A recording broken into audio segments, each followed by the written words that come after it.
Disclaimer. दोस्तों, ये कहानी केवल एक काल्पनिक रचना है। ये केवल लेखक के द्वारा रची गई यह एक कहानी है। इसका वास्तविक जीवन से कोई भी संबंध नहीं है। कृपया आप कहानियों को केवल मनोरंजन की दृष्टि से ही सुने, और साथ ही अगर आप इस चैनल नॉवल स्टोरी 2.6 पर पहली बार आए हैं तो चैनल को सब्सक्राइब और वीडियो को भर भर लाइक करना ना भूलें। धन्यवाद। एपिसोड 85। और अब अमन ने चारों तरफ के शावर खोल दिए और एक शावर हाथ में लेकर याना को पूरा गिला कर दिया और चारों तरफ पानी गिरने से याना को सांस भी आना मुश्किल लग रहा था और याना ने अब चीख कर रोते हुए कहा, अमन ये सब क्यों कर रहे हो? तब अमन ने याना का मुंह भींच कर गुस्से में दहाड़ कर कहा, मेरी है तू, सिर्फ मेरी। मुझे नहीं बर्दाश्त है कोई भी मेरी चीज को हाथ भी लगाए, चाहे वो मेरा भाई ही क्यों ना हो। चीर फाड़ दूंगा उस इंसान को जो तुम्हें मुझसे छीनने की कोशिश करेगा। जब मैं किसी पराये औरत को नहीं छूता तो मैं ये कैसे बर्दाश्त कर लूं, कोई मेरी औरत को छुए। अब अमन ने याना को उंगली उठाकर वार्न करते हुए कहा, इसलिए याना तुम्हें आखिरी बार समझा रहा हूँ, दूर रहो सूरज से, वरना मेरे भाई की कत्ल की तुम खुद जिम्मेदार रहोगी। तुम्हारे लिए मैं अपने सगे भाई को भी जान से मार दूंगा। और याना आंखें फाड़े उस वहशी इंसान को देख रही थी जो परत दर परत उसके सामने खुल रहा था। उसका असली रूप उसके सामने आ रहा था और याना को अब खौफ आ रहा था कि वो कैसे उससे डिवोर्स ले पाएगी जो याना के लिए इस हद तक पजेसिव हो चुका था। और अमन ने अब उसको एक वार्डरोब कोट निकाल कर दिया और याना से कहा, लो चेंज करो। याना ने आहिस्ता से कहा, आप जाइए, मैं चेंज करके आती हूँ। तब अमन ने सीने पर हाथ बांध कर पूछा, मेरे सामने क्या प्रॉब्लम है? मैं पहले भी बता चुका हूँ, तुम्हारे और मेरे बीच कोई पर्दा नहीं है। तब याना ने भीगी आवाज में कहा, प्लीज। और अमन अब उसको ज्यादा तंग न करके बाहर निकल गया और जब याना बाहर आई तो अमन उसके इंतजार में खड़ा था। उसने तुरंत याना को गोद में उठाया और अपने कमरे में ले आया और उसको अपने बिस्तर में लिटाकर उस पर अच्छे से ब्लैंकेट ढकी और खुद भी उसके बराबर में लेट गया। लेकिन याना को तो अब अमन से अजीब सा खौफ आने लगा था, इसलिए वो खिसक कर बेड के किनारे पर होने लगी। लेकिन अमन ने उसकी कमर पर हाथ डाला और उसको पीछे खींच लिया और आंखें बंद करे ही कहा, मुझसे दूर जाने की कोशिश मत किया करो तुम। और याना भीगी सी अमन की बाहों में लेटी रही और सोने का नाटक करने लगी। और जब अमन की सांसें भारी होने लगी तो याना ने आहिस्ता से आंखें खोली तो अमन के चेहरे को देखा। वो सोता हुआ बहुत मासूम लग रहा था। अब याना ने उसको देखते हुए मन में कहा, कोई कैसे यकीन कर सकता है इस मासूम चेहरे के दिखने वाले इस आदमी के अंदर इतनी वहशत भरी होगी। कुछ घंटे पहले इसने पूरी हवेली में कोहराम मचा दिया था और अब ऐसे सो रहा है जैसे कितना पुरसुकून है, जबकि मेरी तो अब सालों की नींद उड़ चुकी है। ये सोचकर मैं कैसे इससे छुटकारा पाऊंगी, और अगर साथ रहना पड़ा तो कैसे पूरी जिंदगी गुजारूंगा। नहीं अमन सिंह शेखावत, मैं अब तुम्हारे साथ नहीं रहूंगी। अपने बच्चों को लेकर तुमसे बहुत दूर चली जाऊंगी। और याना बस खामोशी से अमन को देखते हुए सोचों में बहुत आगे तक चली गई। और अमन ने अब आंखें बंद करे ही मुस्कुरा कर कहा, मुझे देखना बंद करो, सो जाओ, मैं बहुत थक चुका हूँ। और अगर मेरी नींद उड़ी तो याद रखना पूरी रात तुम्हारी सिसकियां कमरे में गूंजेगी। और याना ने झट से आंखें बंद कर ली। अगली सुबह ईशा और प्रिया दोनों माँ बेटी बाहर बाग में बैठी थी। अब प्रिया ने कहा, ईशा, कल जो मैंने अमन का वायलेंस देखा है उसके बाद तो मुझे ऐसा लगता है तुम्हें मेरे साथ वापस चलना चाहिए। He is a dangerous man. कोई भी लड़की इतना वायलेंट हस्बैंड बर्दाश्त नहीं कर सकती। अमन के लिए याना ही ठीक है। तुम वापस चलो, मेरी तो कल रात से रूह फना हो रही है। तब ईशा ने कहा, मोम, डर तो मुझे भी लग रहा है अमन से, लेकिन हम अमन को कंट्रोल कर सकते हैं क्योंकि उसकी लाडली बहन जो हमारे घर में है, इसलिए मुझे कुछ भी कहने से पहले उसको अपनी बहन का ख्याल जरूर आएगा। और आपको पता है जिस हवेली में आप बैठी हो ये सब अमन के नाम पर है, और ऐसी कितनी हवेली और महल है वो भी अमन के नाम पर, और अरबों खरबों की जायदाद सब अमन के नाम पर है। पीरामल शेखावत की 80% जायदाद का अकेला मालिक अमन है और बाकी 20% में ये सब भाई बहन। तब प्रिया ने हैरान होकर कहा, ये सब तुम्हें कैसे पता? तब ईशा ने कहा, मैंने एक बार धारा के फादर को फोन पर बात करते सुना था किसी से, इसलिए ही तो धारा अमन से शादी करने के लिए मरी जा रही है। ये पूरा परिवार जो अपना घर बार छोड़कर अमन के पीछे पड़े है, पागल नहीं है ये सारा परिवार जो 20-22 साल से इस घर की देखभाल कर रहे हैं। तब प्रिया ने सोचते हुए कहा, लेकिन मेरे ये बात पल्ले नहीं पड़ रही। पीरामल जी के लिए तो सारे बच्चे एक बराबर होने चाहिए, फिर अमन में और दूसरे बच्चों में इतना भेदभाव क्यों?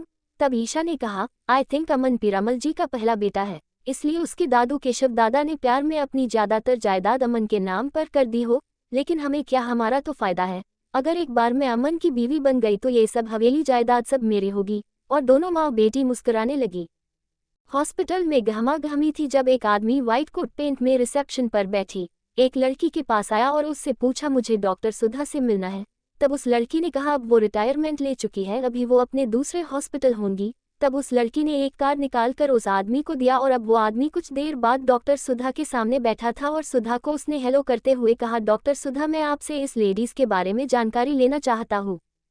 तब डॉक्टर सुधा ने उस फोटो को देखते हुए कहा, ये तो मेरी एक दोस्त रेशमा सिकंद की बेटी मोना सिकंद है, लेकिन आप इनके बारे में क्या पूछना चाहते हैं और आप कौन हैं? तब उस आदमी ने गहरा सांस लेते हुए कहा, मेरा नाम साहिल गहलोत है, मैं मोना सिकंद का हस्बैंड हूँ। तब उस डॉक्टर ने मुस्कुरा कर कहा, ओह अच्छा, बोलिए क्या मदद कर सकती हूँ मैं आपकी? अब साहिल ने कहा, मुझे ये जानना था आपने मोना के कितने बच्चों की डिलीवरी कराई है? तब उसने कहा, मैंने तो बस एक लड़की की ही डिलीवरी कराई है, उसके बाद मोना फिर मुझसे नहीं मिली। तब साहिल ने कहा, पहला ट्रीटमेंट इन्होंने आपसे एक बच्ची का ही कराया था।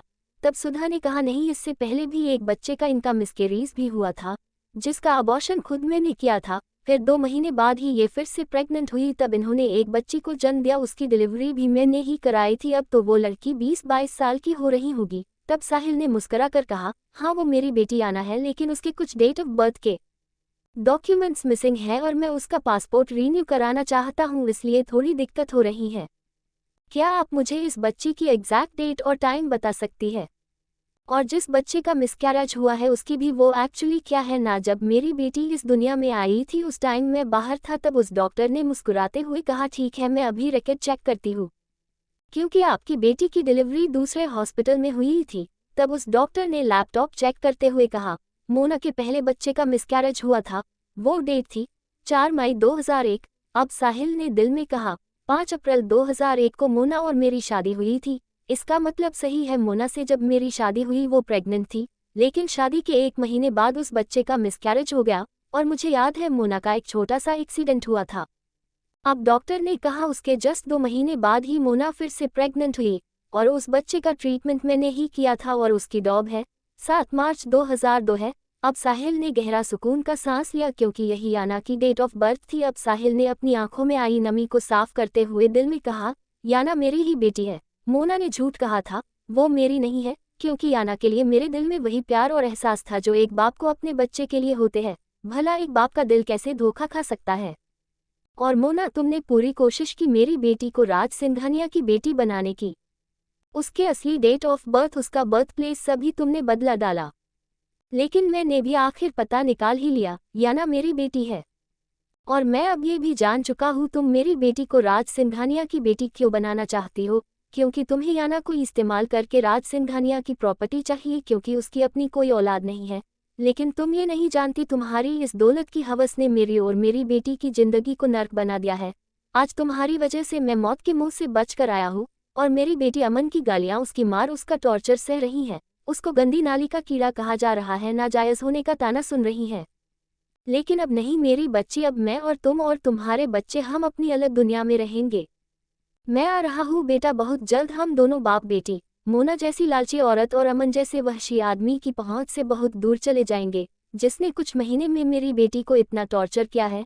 क्योंकि अमन ने ये तो पता कर लिया मेरी बेटी नाजायज है, लेकिन वो अपना अतीत पता करना भूल गया, जिसको जानकर अमन सिंह शेखावत तुम्हारी रूह कांप जाएगी। और मुझे भी तुम्हारा अतीत कभी पता ना चलता अगर मैं अपने दोस्त की बेटी आर्या को इमली बनाकर हवेली ना भेजता। इसलिए अब मैं जान गया हूँ, मैंने अपनी जिंदगी की 2 सबसे बड़ी भूल की है, पहली मोना से शादी करके और दूसरी अमन से तुम्हारी शादी करके। क्योंकि मैं पीरामल जैसे देवता आदमी के चक्कर में आकर धोखा खा गया। मैं नहीं जान पाया तुम्हारा अतीत, जो काली स्याही से भी ज्यादा काला और भयानक है। लेकिन मैं अपनी बेटी को सरबनी और सुमित्रा नहीं बनने दूंगा। केशव मामा और पीरामल भाई साहब, मैं आपकी बहुत इज्जत करता हूँ, लेकिन मैं आपसे माफ़ी चाहता हूँ। अपनी बेटी के लिए मुझे आपसे भी बगावत करनी पड़ी तो मैं करूँगा, लेकिन अब अपनी बेटी को मैं वापस लाकर रहूँगा और अपनी बेटी की शादी सूरज से कराऊंगा। अमन अब सोकर उठा था और उसने देखा याना बिस्तर पर नहीं थी और वॉशरूम से पानी गिरने की आवाज़ आ रही थी और अमन अब बाहर निकल गया। जब अमन की नज़र चंचल और मयंक पर गई, मयंक ने चंचल के पेट पर कान रखे वो बच्चे की मूवमेंट सुन रहा था और मुस्कुरा कर बोला, क्या कह रहा है हमारा बेटू? तब चंचल ने मुस्कुराते हुए कहा, आपका बेटू कह रहा है आज उसको गुलाब जामुन खाने हैं। तब मयंक ने हंसते हुए कहा, लेकिन आपके पापा के पास टाइम नहीं है। और अब चंचल ने मुंह बनाकर कहा, लेकिन मुझे खाने हैं। तब मयंक ने कहा, चंचल बाद में अभी देर हो रही है और अमन जो कब से उन दोनों की बातें सुन रहा था, तब अमन के अंदर एक हुक सी उठी, काश उसकी जिंदगी में भी ये लम्हा आए। लेकिन वो जानता था याना अपना फिगर खराब नहीं होने देगी जल्दी बच्चे पैदा करके, और अमन भी याना पर बच्चों को लेकर कोई दबाव नहीं डालना चाहता था। बस अमन ने याना से इतना ही चाहा था वो खुश रहे और उसको भी खुश रखे, इसके अलावा उसने कुछ नहीं चाहा था। लेकिन याना ने कभी इतना नहीं कर सकी। याना ने उसकी बहन के साथ जो किया अमन ने सब बर्दाश्त कर लिया था, लेकिन वो फिर से अपनी माँ के कहने में आकर अमन के साथ उसके देश के साथ इतना बड़ा धोखा कर रही थी, ये सोचे बगैर कि वो एक सोच उसके इस कदम का अंजाम कितना भयानक निकलता। अगर ईशा उसको टाइम पर सच नहीं बताती तो आज अमन के देशद्रोही का धब्बा लगाकर उसको फांसी मिल चुकी होती और उसके परिवार को गवर्नमेंट देश निकाला कर देती। और वो सब किस लिए कर रही थी? अमन से छुटकारा पाने के लिए। और यही बातें सोच सोच कर अमन के अंदर लावा सा पकता था और उस लावे को वो याना के ऊपर गुस्से के रूप में निकालता था। लेकिन जब उसको एहसास होता याना की तकलीफ का तो वो अंदर ही अंदर खून के आंसू बहाता था। लेकिन वो क्या करता? याना इस हद तक अमन के दिल को दुखा चुकी थी कि अमन की मोहब्बत पर अमन की नफरत हावी हो गई।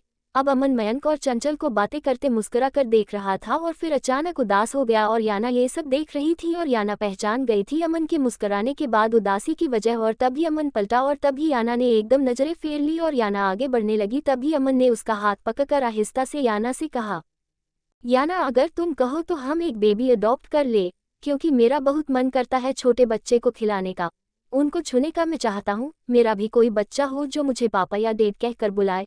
तब याना ने दिल में कहा, तुम्हारी ख्वाहिश तो पूरी होगी अमन, लेकिन अफसोस तुम मेरे बच्चों से खुद को बाप नहीं सुन पाओगे, ना उनको कभी देख पाओगे। इसके लिए तुम्हें बच्चे अडॉप्ट ही करने पड़ेंगे। अब याना ने अमन से हाथ छुड़ा कर कहा, जैसे आपकी मर्जी। और याना फिर से रूम में चली गई और अमन याना को जाता हुआ देखता रह गया।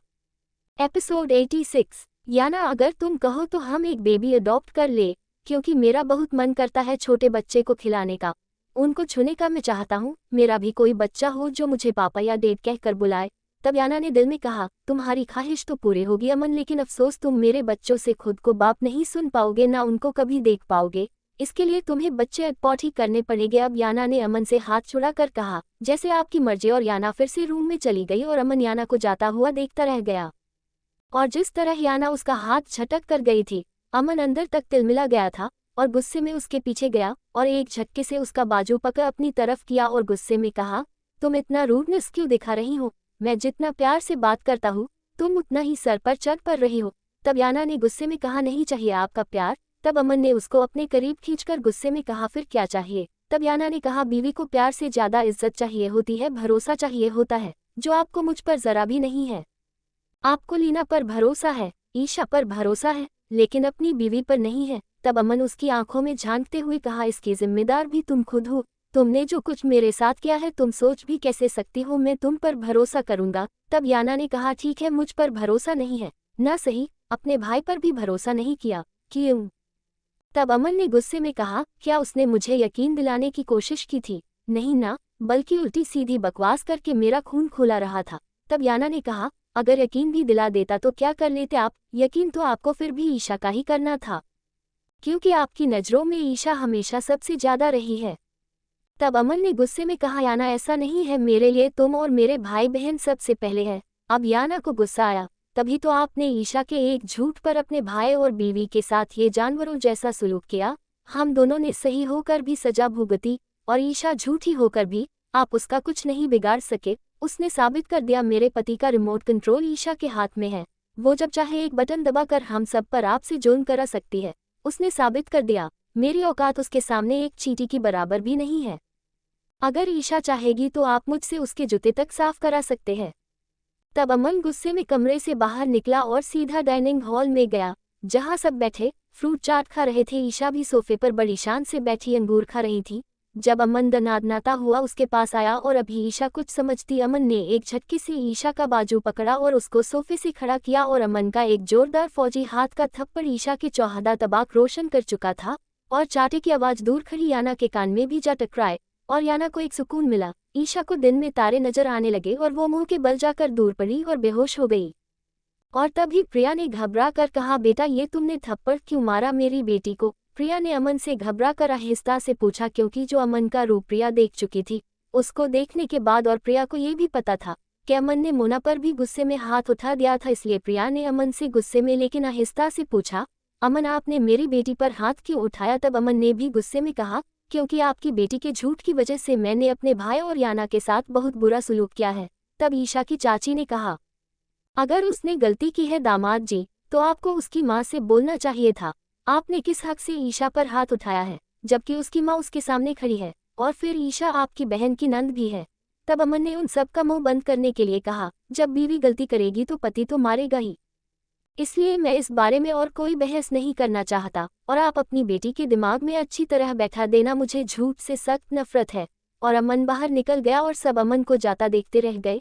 अब प्रिया के पास कुछ नहीं बचा था कहने को, क्योंकि उसकी बेटी ही को तो अमन की बीवी बनने का शौक चढ़ा था। तब प्रिया की देवरानी ने कहा, प्रिया ये ठाकुर लोग हैं, बीवी की लगाम इसी तरह कसते हैं। और अब प्रिया भागकर बेहोश पड़ी ईशा के पास आई, जिसके नाक से खून बह रहा था। गिरने से उसकी एक साइड छील गई और प्रिया अब अपनी बेटी की ऐसी हालत देखकर रोने लगी और याना के दिल को एक सुकून सा मिला, जैसे किसी ने जख्मों पर मरहम रख दिया हो। पीरामल जी मंदिर में भंडारा खिला रहे थे। जब सुमेर ने कहा, भाई सा जरा इधर आइए, तब पीरामल ने पूछा के बात से। तब सुमेर ने कहा, भाई सा मयंक का फोन आया से और घर में बड़ी गड़बड़ चल रही है, हमें अब घर जाना चाहिए क्योंकि अमन ने सूरज को बहुत बुरा पीटा है। तब पीरामल ने कहा, गलती की होगी तभी मारा होगा। तब सुमेर ने कहा, ना भाई उसने कोनो गलती पे ना मारा। और फिर सुमेर ने सारी बात बता दी और इतना सुनते ही पीरामल के हाथों से थाली छूटकर नीचे गिर गई और पूरा जिस्म पसीने में भीग गया और जल्दी से अपने गमछे से अपना पसीना साफ करते हुए कहा, ऐसा कर जल्दी फ्लाइट की टिकट बुक कर ले, क्योंकि इन बालकन ने तो करा दी हमारी पथ यात्रा पूरी। तब सुमित्रा ने कहा, भाई साहब मैं ना जाऊंगी जहाज यार से महारे को डर लगे, आप गाड़ी बुक कर लो। तब पीरामल ने कहा, गाड़ी से जाने में 5 दिन लगेंगे। तब सुमेर ने कहा, कोई ना भाई साहब, हालात पहले से ठीक है, हम कार से ही चले गए। और अब पीरामल जमीन पर सर पकड़ बैठ गए और गुस्से में कहा, इतना हड़कंप तो भगवान राम के 14 साल के लिए वनवास में रहने पर भी अयोध्या में ना हुआ होगा जितना हमारे घर में इन 8 महीने में हो गया। तब पीछे से पंडित जी ने कहा, देखिए पीरामल जी, जब इतना समय गुजार लिया, 1 महीने की और बात है, क्यों अपनी यात्रा बीच में छोड़कर जा रहे हो? अगर ज्यादा बड़ी मुसीबत हो तब चले जाना। अब सुमेर ने कहा, भाई सा 9 महीने की पथ यात्रा की क्या जरूरत थी?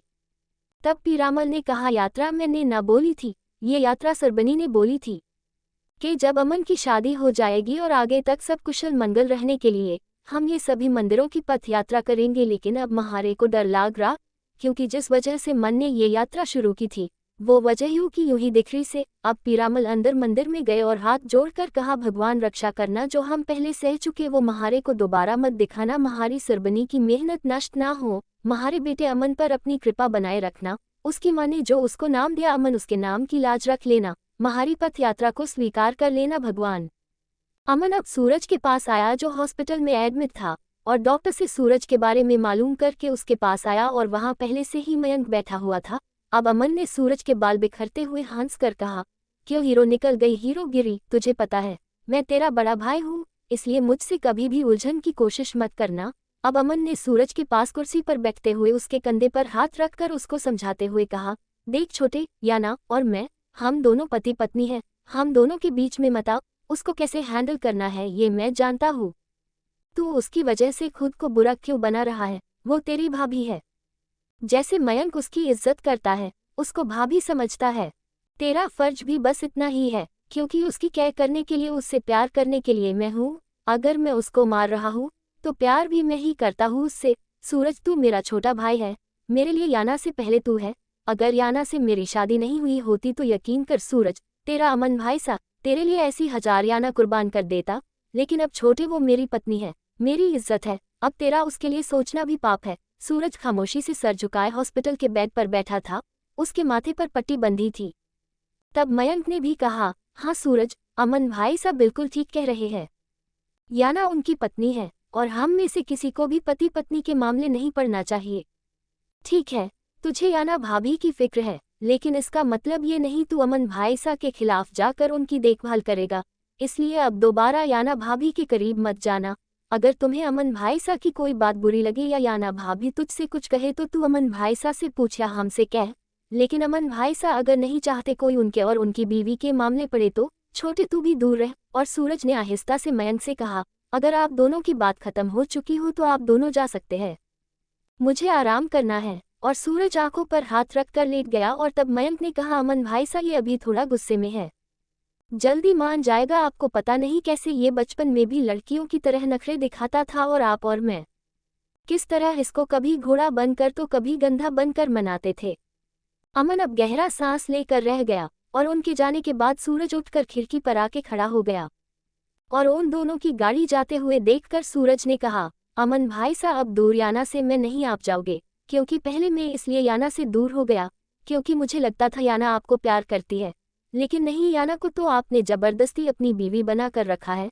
वो एक पल भी आपके साथ नहीं रहना चाहती, और अब मैं उसको आपके चंगुल से निकाल कर ही दम लूंगा, चाहे अब मुझे भूलना पड़े। आप मेरे बड़े भाई सा हो, अगर आपने मुझे अपनी बीवी का आशिक समझकर मारा है तो अब मैं भी आपका सामना अपनी मोहब्बत का दुश्मन समझकर करूंगा।